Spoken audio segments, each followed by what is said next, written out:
નમસ્કાર, શો ટાઈમમાં આપનું સ્વાગત છે। ભાવનગરમાંથી સગીરાને ભગાડી જનાર રાજકોટના શખ્સની બોરતળાવ પોલીસે ધરપકડ કરી છે।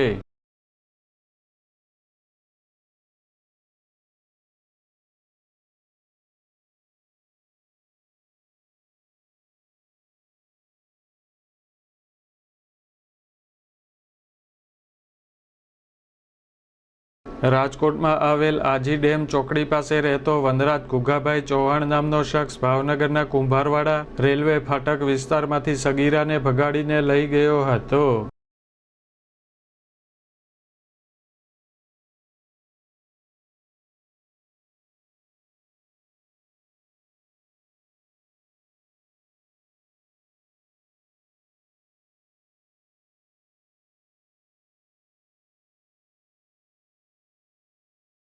આ બનાવ અંગે બોરતળાવ પોલીસે તપાસ હાથ ધરી સગીરાને ભગાડી જનાર રાજકોટના શખ્સની ધરપકડ કરી કાયદેસર કાર્યવાહી હાથ ધરી છે।